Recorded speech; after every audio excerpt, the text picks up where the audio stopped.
In a tale that blurs the lines between a fugitive's decades-long evasion and the relentless pursuit of justice, the story of Donald Santini unfolds. His recent capture marks the end of a saga that has haunted the American justice system for over 40 years. Elusive fugitive Donald Santini is headed to prison. Santini is accused of a murder of a Tampa woman nearly 40 years ago, but skipped town before police could arrest him.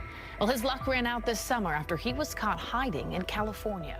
It was a crime that shook the community of Bradenton, Florida. In 1984, Cynthia Cindy Ruth Wood, a 33-year-old single mother, was found strangled, her life cut tragically short. The initial investigation into her murder opened a complex web of clues, leading to one prime suspect, Donald Santini.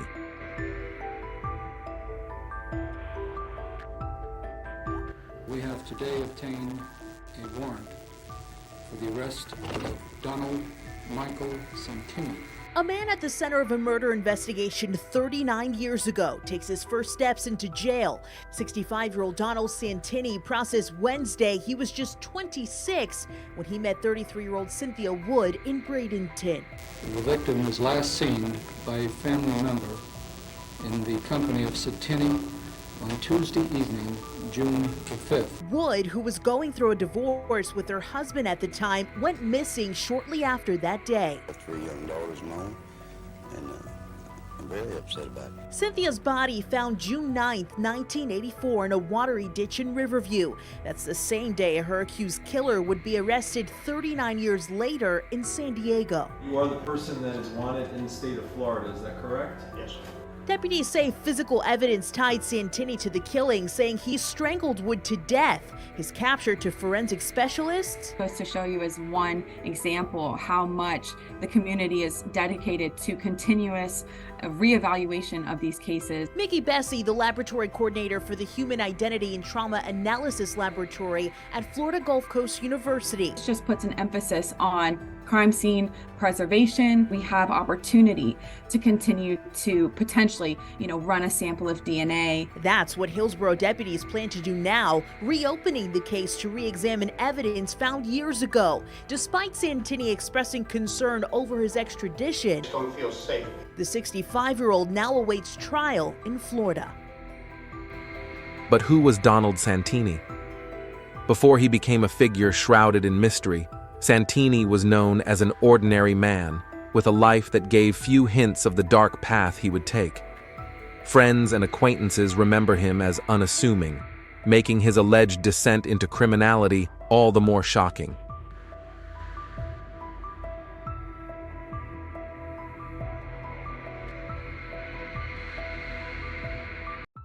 This is how Santini looked back then. And now, he fled Tampa, and authorities say he settled in the tiny town of Campo outside San Diego under the name Wellman Simmons. He got married in 1990 and became a pillar of the community, interviewed on his local TV station. He was even appointed president of the County Water Authority. I am Wellman. I'm the president of the board now. But his world came crashing down after he applied for a passport. He was arrested by U.S. Marshals. In a handwritten letter to a TV station, he said, "The reason I have been able to run so long is to live a loving, respectful life. I feel like I am being used as a patsy." His adult daughter posted, "I miss you, Papa. Stay strong." Trevor, you've been following Santini's case. You reached out to him initially. What else do we know about him? Well, the Hillsborough County Sheriff said that while he was stationed in Germany, he did serve prison time for a rape that he committed there. They also said that he was wanted for aggravated robbery in Texas, and we also learned through court documents that he has used multiple other aliases in the past. Jen? Trevor Sohaki, live for us in Tampa. Donald Santini's days on the run are over, and so is his freedom. He got emotional as he prepared to take a plea deal and head to prison for decades. To that charge, how do you plead today? Guilty. Are you pleading guilty because you believe it's in your best interest to do that? Yes. Anyone threatened you, coerced you, pressured you in any way to get you to do so? No, Your Honor. He pled guilty to second-degree murder. Prosecutors say in 1984, Santini killed Cynthia Wood and then disposed of her body in a ditch. He got away with it, but his fingerprints were found on the body. They say Wood was going through a contentious divorce, and Santini was involved in a plot to smear her reputation. But instead, he killed her. He advised that he was taking her on a date to make sure she was intoxicated and then to drop her in front of a police station. He had been paid money by her ex-husband's family. Apparently he was attempting to acquire bad character evidence to utilize in family court. As police zeroed in on Santini, he took off. He also used a number of aliases to hide his identity. Prosecutors say Santini was on the run for nearly 4 decades, but his luck finally ran out. He was busted earlier this year in San Diego, trying to use a bogus passport. He was brought back to Hillsborough County to face the murder charge, and now he's headed to prison for 50 years. Gloria Gomez, Fox 13 News. Santini's 50-year sentence was followed by 15 years of probation.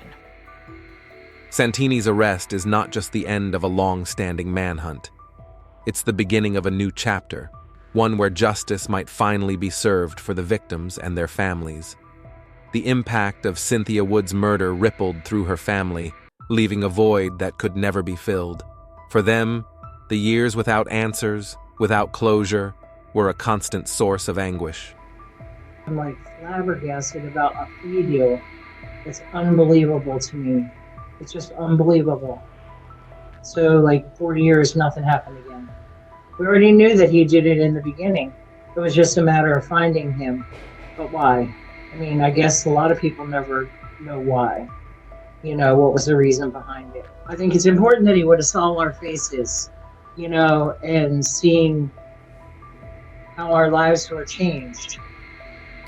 Kozer hopes someone from the state attorney's office will answer her questions. The story of Donald Santini, spanning over 4 decades, is a stark reminder of the complexities of the human psyche and the relentless pursuit of justice. As this chapter closes, we remember those lost and honor the resilience of those who fought tirelessly for the truth.